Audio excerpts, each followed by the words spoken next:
အားလုံးပဲမင်္ဂလာပါဗျကျွန်တော်ဒီနေ့တင်ဆက်ပေးသွားမယ့်ဇာတ်ကားလေးကတော့အိန္ဒိယရုပ်ရှင်ဇာတ်ကားတစ်ကားဖြစ်တဲ့မက်ခီဆိုတဲ့ဇာတ်ကားလေးပဲဖြစ်ပါတယ်ဒီဇာတ်ကားကိုအိန္ဒိယတောင်ပိုင်းမှာအီဂါဆိုတဲ့နာမည်နဲ့ယုံနေခဲ့ပြီးအိန္ဒိယတဝန်းနဲ့ကမ္ဘာအနှံ့မှာပါအောင်မြင်ကျော်ကြားခဲ့ပါတယ်ဒီဇာတ်လမ်းလေးတွေကဇာတ်လိုက်ဟာတာမန်လူတစ်ယောက်မဟုတ်ပဲကမ္ဘာပေါ်မှာသိငယ်ပြီးအားအနည်းဆုံးလို့ထင်ရတဲ့သတ္တဝါလေးတစ်ကောင်ဖြစ်နေတာကြောင့်ပိုပြီးစိတ်ဝင်စားစရာကောင်းနေတာပါဒီဇာတ်ကားဟာလူတစ်ယောက်ကသူ့ရဲ့ချစ်သူကိုကာကွယ်ဖို့နဲ့သူ့ကိုတတ်ခဲ့တဲ့ဘီလင်ကိုလက်စားချေဖို့ရင်ကောင်တစ်ကောင်အဖြစ်ပြန်လည်မွေးဖွားလာတဲ့ထူးခြားဆန်းပြပြီးစိတ်ကူးရည်ဆန်တဲ့ဇာတ်လမ်းလေးတစ်ပုဒ်ဖြစ်ပါတယ်။ဒါဆိုရင်ဇာတ်လမ်းအစကနေအဆုံးထိဘလို့တင်ဆက်သွားမလဲဆိုတာကိုလိုက်ပါကြည့်ရှုလိုက်ရအောင်နော်။ကျွန်တော်တို့ရဲ့ဇာတ်လမ်းလေးကနာနီဆိုတဲ့လူတစ်ယောက်နဲ့စတင်ထားပါတယ်။နာနီဟာတက်ကြွဖြက်လက်ပြီးကျင်နာတတ်တဲ့ကောင်လေးတစ်ယောက်ဖြစ်ပါတယ်။သူကဘင်းတူဆိုတဲ့အိမ်နာချင်းမိန်းကလေးတစ်ယောက်ကိုတစ်ဖက်သက်ချစ်နေခဲ့တာပါ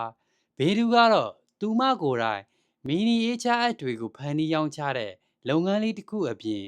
Project 511ဆိုတဲ့ပရာဟိတအဖွဲ့မှာပါလုပ်ကင်နေတဲ့ချစ်စရာကောင်းတဲ့မိန်းကလေးပါနာနီကဘင်းတူကိုနေတိုင်းလိုလာရောက်တွေ့ဆုံပြီးသူ့အချစ်တွေကိုဖော်ပြပေမဲ့ဘင်းတူကတော့နာနီအပေါ်ခံစားချက်ရှိနေပေမဲ့ရှက်လို့ပဲဖြစ်ဖြစ်ကူးကူးကြောင်ပဲဖြစ်ဖြစ်ပြန်မတုံ့ပြန်ပဲရှောင်နေတတ်ပါတယ်။ဒါပေမဲ့သူတို့နှစ်ယောက်ကြားမှာတော့ချစ်စရာကောင်းတဲ့အချစ်ဇာတ်လမ်းလေးတစ်ခုဖြစ်တည်လာခဲ့ပါပြီ။ဒီအချိန်မှာပဲဇက်ကောင်တဦးပေါ်ပေါက်လာခဲ့ပါတယ်။သူကတော့စူတစ်ဆိုတဲ့တထေးတဦးပါပဲ။စူတစ်ဟာပိုက်ဆံကိုအခြေခံပြီးဘာမဆိုလုပ်နိုင်တယ်လို့ထင်နေတဲ့လူရန်ကားဆန်တဲ့စီဝါရေးသမားတဦးဖြစ်ပါတယ်။သူဟာသူ့ဘဝမှာဘယ်ရာကိုမှမရှုံးဘူးလို့ယုံကြည်ထားသူပါ။တနေ့မှာတော့ဘင်းတူဟာ Project 511ကိုယ်စားလှယ်အနေနဲ့စူတစ်တို့ကုမ္ပဏီကိုသွားခဲ့ပါတယ်။ဒီအချိန်မှာဘင်းတူကိုမြင်တွေ့သွားပြီးဘင်းတူရဲ့အလှမှာဆွဲလန်းသွားပါတော့တယ်။သူက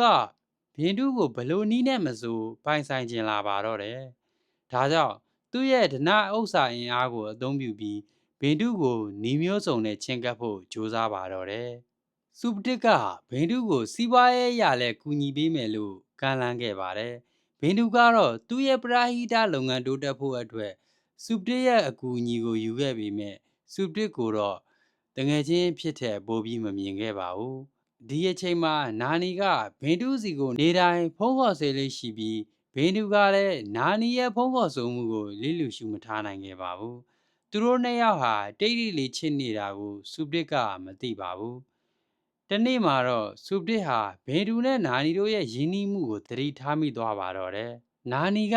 ဘင်းတူကိုပို့ချစ်နေပြီးဘင်းတူကလည်းနာနီကိုပြန်ချစ်နေတယ်ဆိုတာကိုသူခံစားမိသွားပါတယ်။ဒီအခြေအနေကိုစူပတစ်ကလုံးဝလက်မခံနိုင်ပါဘူး။သူဘယ်တော့မှမရှုံးဘူးလို့ယုံကြည်ထားတဲ့သူကနာနီလိုလူတစ်ယောက်ကသူ့ရဲ့အချစ်ကိုလူရင်ခွင့်မပေးနိုင်ပါဘူး။ဒါကြောင့်နာနီကိုဖယ်ရှားဖို့အကြံစီတွေစတင်มาတော့တယ်။နာနီကိုစူပတစ်ကဘင်းတူအပေါ်ထားရှိတဲ့သူ့ရဲ့ရည်ရွယ်ချက်တွေကိုရှင်းပြပါတယ်။နာနီကတော့သူ့ကိုဘာမှလုပ်လို့မရဘူးဆိုတာသိပေမဲ့စူပတစ်ကဘင်းတူကိုလက်လွတ်လိုက်ဖို့တောင်းဆိုပါတယ်။နာနီကညှင်းဆိုလိုက်တဲ့အခါမှာတော့စူပတစ်ဟာနာနီကိုအကြမ်းဖက်ပြီးတပ်ဖြတ်ဖို့စတင်มาတော့တယ်။ဘင်းတူကိုကာကွယ်ဖို့ကြိုးစားရင်းနာနီဟာစူပတစ်ရဲ့ရက်ဆက်ကြမ်းကြုတ်စွာတပ်ဖြတ်ခြင်းကိုခံလိုက်ရပါတော့တယ်။ဘေဒုစီကချစ်တယ်လို့ပြောတဲ့အတန်မတ်စိတ်ကလေးတောင်နာနီမှာမချသားရပဲတည်ဆုံးသွားပါတော့တယ်။နာနီရဲ့ဝိညာဉ်ဟာလည်းသူ့ကိုတတ်ခဲ့တဲ့စူပစ်ကိုလက်စားချေဖို့နဲ့ဘေဒုကိုကာကွယ်ပေးဖို့ရည်ရွယ်ချက်တွေနဲ့ရင်ကောင်တစ်ကောင်အဖြစ်ပြန်လည်မွေးဖွားလာပါတော့တယ်။အစာပိုင်းမှာတော့ရင်ကောင်အဖြစ်ပြောင်းလဲသွားတဲ့နာနီဟာဘာလို့ရမှန်းမသိပဲပြန်တန်းနေခဲ့ပါတယ်။ဒါပေမဲ့သူဟာသူ့ရဲ့အတိတ်ဘဝကအဖြစ်အပျက်တွေနဲ့ဘေလူအပေါ်ထားရှိတဲ့အချစ်တွေကိုပြန်လဲမှတ်မိလာပါတော့တယ်။ဒီတော့သူဟာလက်စားချေဖို့နဲ့ဘေလူကိုကာကွယ်ဖို့အတွက်သူ့ရဲ့ရင်ကောင်ဘဝကိုအသုံးချဖို့ဆုံးဖြတ်လိုက်ပါတော့တယ်။ရင်ကောင်လေးနာနီဟာပထမဦးဆုံးအနေနဲ့ဘေလူစီကိုတွားရောက်ပြီးသူ့ကိုနာနီမှန်းသိအောင်နီးမျိုးစုံနဲ့ကြိုးစားပါတော့တယ်။ဘေဒူဟာအစာပိုင်းမှာတော့ရင်ကောင်လေးရဲ့ထူးဆန်းတဲ့အပြုအမူတွေကိုသတိမထားမိပါဘူး။ဒါပေမဲ့ရင်ကောင်လေးနာနီဟာဘင်းတူရဲ့မျက်ရည်တွေကိုမြင်တွေ့ပြီးသူ့ကိုနှစ်သိမ့်မှုကြိုးစားပါတော့တယ်။သူ သူဟာဘင်ဒူအနားပါပဲနေပြီးဘင်ဒူကနာနီရဲ့ပေါ်ခံစားချက်တွေရှိနေတာကိုလည်းသိရှိလာပါတော့တယ်။နောက်ဆက်ဝင်ကမ်းမှာတော့စူပတစ်ကဘင်ဒူနဲ့နီးစပ်အောင်ကြံကခရီးတစ်ခုသွားရဖို့ကြံစီပါတော့တယ်။အဲ့ဒါကတော့ပညာရေးဝန်ကြီးနဲ့မိတ်ဆက်ပေးမှဖြစ်ပြီးဒေလီကိုနှစ်ယောက်အတူတူခရီးသွားဖို့အတွက်ပါ။ဒါကိုတည်သွားတဲ့ရင်ကောင်လေးနာနီဟာ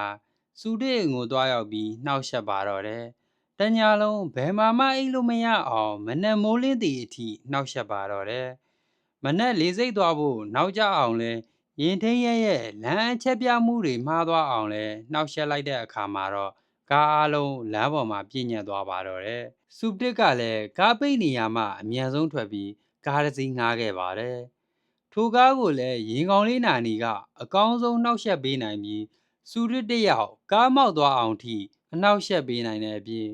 ငါမင်းကိုတတ်မယ်ဆိုတာပါရေးပြီးစိန်ခေါ်ခဲ့ပါတယ်။ထိုအကြောင်းအရာတွေပြီးသွားတဲ့တစ်နေ့မှာတော့ဘင်ဒူစီကိုရင်ကောင်လေးနာနီကသွားရောက်ခဲ့ပါတယ်။ဘင်ဒူကလည်းနာနီကိုလွမ်းဆိုပြီးငိုကြွေးနေပါတယ်။ထိုအရာကိုမြင်တဲ့ရင်ကောင်လေးနာနီဟာဘင်ဒူကျလာတဲ့မျက်ရည်တွေကိုနာနီဆိုတဲ့စာတန်းလေးရေးပြလိုက်ပါတယ်။ဒီအရာကိုမြင်တွေ့ရတဲ့အခါဘင်ဒူဟာတုံလို့ခြောက်ခြားသွားပြီးသူ့စီရောက်လာတဲ့ရင်ကောင်လေးဟာတေဆုံးသွားတဲ့သူချစ်ရတဲ့နာနီဖြစ်နေတယ်ဆိုတာကိုသိရှိသွားပါတော့တယ်။ဘင်ဒူဟာဝမ်းနဲ့ဝမ်းသာဖြစ်ပြီးရင်ကောင်လေးနာနီကိုတယူတရပြုစုဆောင်ရှောက်ပါတော့တယ်။ဘာကြောင့်ဘသူကြောင့်တရားလဲဆိုတာကိုလည်းမေးတဲ့အခါမှာတော့စူရစ်ကတတ်ခဲ့တာဖြစ်ကြောင်းဘင်ဒူနဲ့ချစ်ကြိုက်ခဲ့လို့ဖြစ်ကြောင်းဘင်ဒူကိုနားလည်အောင်ရှင်းပြပါတော့တယ်။ပြီးတော့စူရစ်ကိုလက်စားချေနိုင်ဖို့ဘင်ဒူရဲ့အကူအညီလိုအပ်ကြောင်းကိုပါရင်ကောင်လေးနာနီကပြောပြတဲ့အခါမှာတော့ဘင်ဒူကလည်းကူညီဖို့ဆုံးဖြတ်ခဲ့ပါတယ်။ဘင်ဒူကရင်ကောင်လေးနာနီကိုအရင်ကထက်ပိုသာမအောင်လေ့ကျင့်ခန်းပစ္စည်းတချို့ကိုပြုလုပ်ပေးခဲ့ပါတယ်။ဒါအပြင်အစိမ်းရတောက်တွေကိုခံနိုင်ရရှိတဲ့မျက်နှာဖုံးအကာတမဏိလက်သေးတို့ကိုလည်းဖန်တီးပေးခဲ့ပါသေးတယ်။ရင်ကောင်လေးနာနီကထိုအချိန်မှစပြီးစူပတစ်ကိုလိုက်လံနှောက်ယှက်ပါတော့တယ်။တလီတခါအသက်ဘေးမှာတီတီလေးလွတ်တာတို့အိတ်နေတုံးဆောင်းကိုမီးလောင်အောင်လုပ်တာတို့လျှက်စစ်မီးကြိုးကိုပေါက်ပြဲအောင်လုပ်ပြီးဓာတ်လိုက်အောင်လုပ်တာတို့အထိပါနှောက်ယှက်ပေးလာနိုင်ခဲ့ပါတယ်။နောက်တစ်ဆင့်အနေနဲ့လူတစ်ယောက်ကိုတည်တည်နိုင်လောက်အောင်အထိစူတစ်အိမ်မှာရှိတဲ့အမြောက်အသေးစားလေးထဲမှာရမ်းတွေဖြည့်နိုင်ခဲ့ပါတယ်။ဒါပေမဲ့အောင်မြင်တဲ့အဆင့်ထိတော့မရောက်နိုင်ခဲ့ပါဘူး။နောက်ဆုံးစူတစ်ဟာအိမ်တစ်ခုလုံးကိုမှန်လုံကာပြီးတကားပေါက်တွေကိုလည်းအစင်းမြင့်တင်လိုက်ပါတော့တယ်။ဒါပေမဲ့ဘင်ဒူရဲ့အကူအညီနဲ့ရင်ကောင်လေးနာနီဟာအိမ်ထဲကိုဝင်ခွင့်ရပြီးစူတစ်ကိုဒဏ်ရာရအောင်အထိအနှောက်ယှက်ပေးနိုင်လိုက်ပါတယ်။အိမ်မှာပြဿနာအချို့ကိုပြေလည်အောင်လုပ်နိုင်ခဲ့ပေမဲ့အလုံယုံကန်းအစည်းအဝေးတစ်ခုမှာတော့ပြဿနာအကြီးကျယ်တက်ပါတော့တယ်။ဒီပြဿနာကြောင့်တခြားဖောက်သည်တွေကစူတစ်ကိုဖမ်းဖို့ပြောတဲ့အချိန်မှာတော့စူတစ်ဟာပိုက်ဆံတွေယူဖို့မိကန်တစ်တာကိုဖွင့်ခဲ့ပါတယ်။ထိုမိကန်တစ်တာကိုဖွင့်တဲ့အချိန်နာနီရဲ့နှောက်ယှက်မှုကြောင့်လျှို့ဝှက်ကုတ်တွေမှားသွားခဲ့ပါတယ်။ထို့ကြောင့်ပိုက်ဆံတွေဖောက်ထွင်းမှုပြုလုပ်တဲ့အခါမှာတော့ထပ်မံနှောက်ယှက်ကပိုက်ဆံတွေအကုန်လုံးမီးလောင်သွားပါတော့တယ်။စူပရစ်ကသူ့ကိုနှောက်ယှက်တဲ့ရင်ကောင်ကိုဖမ်းဖို့အတွက်အင်းဆက်ပညာရှင်တဦးကိုလည်းငှားရမ်းခဲ့ပါတယ်။အင်းဆက်ပညာရှင်ကလည်းရင်ကောင်လေးနာနီကိုနှီးမျိုးစုံနဲ့ဖမ်းဖို့ကြိုးစားခဲ့ပေမဲ့ရင်ကောင်လေးနာနီရဲ့ဉာဏ်ပညာနဲ့လျင်မြန်မှုအောက်မှာတော့အင်းဆက်ပညာရှင်ဟာဘာမှမလုပ်နိုင်ပဲရှုံးနိမ့်သွားခဲ့ပါတယ်။ဒါအပြင်စူပတစ်ဟာကြံရမရတဲ့အဆုံးအောက်လန်းဆရာတယောက်ကိုပါအိမ်ကိုခေါ်ပြီးရင်ကောင်ကိုနှိမ်နှင်းခိုင်းခဲ့ပါတယ်။ဒါပေမဲ့ရင်ကောင်လေးနာနီဟာတာမန်ရင်ကောင်လေးဟုတ်မနေခဲ့ပါဘူး။ဒါကြောင့်အောက်လန်းဆရာရဲ့အစွမ်းထည့်ထားတဲ့ငှက်တွေဟာရင်ကောင်လေးနာနီကိုဖမ်းမမိနိုင်ပဲဝါယာရှော့တွေဖြစ်တဲ့အထိတိုက်ခိုက်ကြပါတော့တယ်။လုံခြုံရေးအဆင့်မြင့်ထားတဲ့စူပတစ်ရဲ့အိမ်ကတကားလုံးများကျသွားပြီးစူပတစ်နဲ့အောက်လန်းဆရာတို့ဟာမိခိုးများနဲ့မွန်းထူးကတတိလိမိမျောသွားကြပါတော့တယ်။နောက်ဆက်ဝင်ခန်းမှာတော့ဘလို့ကြောင့်အရင်ကောင်ဟာအိမ်ထဲဝင်နိုင်တာနဲ့ပတ်သက်ပြီးတွေးနေခဲ့ပါတယ်။နောက်ပြီးသူ့လုပ်ဖော်ကိုင်ဘက်နဲ့စကားများက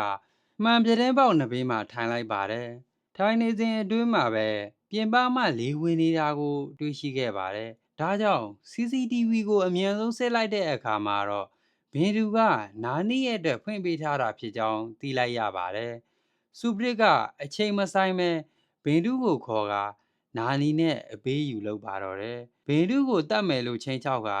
သူ့ချစ်ဘဝအောက်မှာလာရောက်နေခိုင်းခဲ့ပါတယ်ရင်ကောင်လေးနာနီဟာလည်းရွေးချယ်စရာမရှိတော့ပဲစူတစ်ရဲ့ခြေဘဝအောက်ကိုနားနေခဲ့ပါတယ်စူတစ်ကအားနဲ့မှန်နဲ့နင်းလိုက်ပေမဲ့ရင်ကောင်လေးနာနီဟာအတချောင်းကိုထောင်လိုက်တာကြောင့်စူတစ်ရဲ့ခြေဘဝကိုဒိုးချင်းပေါက်သွားပါတယ်ဒါကြောင့်စူတစ်က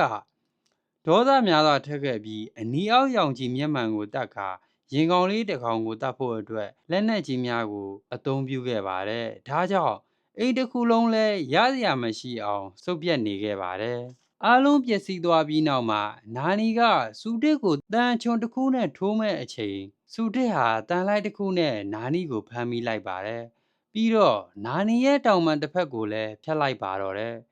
နောက်ဆုံးဇက်ရှိန်အမြင့်ဆုံးအချိန်ကိုရောက်ရှိလာခဲ့ပါပြီ။နာနီရဲ့အပြုမူကိုဘေဒူကမြင်ပြီးစကားပြောတဲ့အချိန်မှာတော့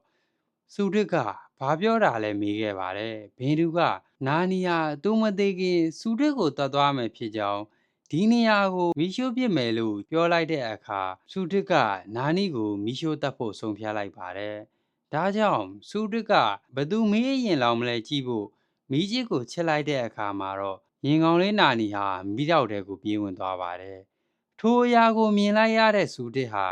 အံ့အားသင့်နေခဲ့ပါတယ်။နောက်ဆုံးမှာတော့ရင်ကောင်လေးနာနီဟာသူကိုယ်တိုင်ရမ်းထည့်ထားတဲ့အမြောက်အသေးစားလေးတဲကိုမီးကြီးဖို့သူ့ကိုယ်သူစတေးလိုက်ပါတော့တယ်။သူဝင်သွားလိုက်တာနဲ့ချက်ချင်းပဲပြင်းအားမြင့်အမြောက်ဆန်လေးဟာစူတစ်ကိုဖောက်ထွက်ပြီးခက်အိုးတွေကိုမှန်ကနေရာတစ်ခုလုံးမီးလောင်သွားပါတော့တယ်။ပေါက်ကွဲမှုမီးလောင်မှုတွေပြီးဆုံးချိန်မှာတော့နာနီရဲ့တောင်ပံလေးတစ်ဖက်ဟာဘင်တုလက်ထဲရောက်လာပါတော့တယ်။ဇက်သိန်းကန်းမှာတော့ဘင်တုကရင်ကောင်လေးနာနီကိုသတိရတဲ့အချိန်မှာပဲရင်ကောင်လေးတစ်ကောင်ထပ်မံပေါ်ပေါက်လာခဲ့ပါတယ်။ထိုရင်ကောင်လေးကနာနီရဲ့ဝိညာဉ်ဖြစ်နေဦးမလားဆိုတာကိုမေကွန်းထုတ်စရာတွေဖြစ်ပြီးကြည့်ရှုရတဲ့ပရိသတ်ကိုစဉ်းစားစရာတွေနဲ့ခြံထားခဲ့ပါတယ်ဒီတော့မက်ခီအီဂါဆိုတဲ့ဇာတ်ကားလေးဟာအချစ်ရဲ့စွမ်းအားလက်စားချေလိုစိမ့်နဲ့မမျော်လေးတဲ့ပြန်လည်မွေးဖွားခြင်းဆိုတဲ့အကြောင်းအရာတွေကိုသိကူးရင်ဆန်တဲ့ပုံစံမျိုးနဲ့ပုံဖော်ထားတဲ့ဇာတ်ကားလေးတစ်ကားဖြစ်ပါတယ်။နာနီလိုတာမန်လူတစ်ယောက်ကရင်ကောင်လေးတစ်ကောင်အဖြစ်ပြန်လည်မွေးဖွားပြီးသူ့ချစ်သူကိုကာကွယ်ခဲ့ပုံသူ့ကိုတတ်ခဲ့တဲ့လူယုံမာကိုလက်စားချေခဲ့ပုံတွေကိုစိတ်လှုပ်ရှားစွာကြည့်ခဲ့ရတဲ့ဇာတ်ကားလေးတစ်ပုဒ်ဖြစ်ခဲ့ပါတယ်။ဒီလိုထူးခြားတဲ့ဇာတ်ကားမျိုးကိုမကြည့်ရသေးဘူးဆိုရင်တော့ကြည့်ရှုဖို့တိုက်တွန်းလိုက်ပါတယ်ခင်ဗျာ။နောက်ထပ်ဘလို့ဇာတ်ကားလေးတွေနားဆင်ခြင်းလဲဆိုတာကိုလည်းပြောပြပေးသွားခဲ့ပါဦးနော်။နားဆင်ပေးကြတဲ့တယောက်ချင်းစီတိုင်းကိုကျေးဇူးတင်ပါတယ်ခင်ဗျာ။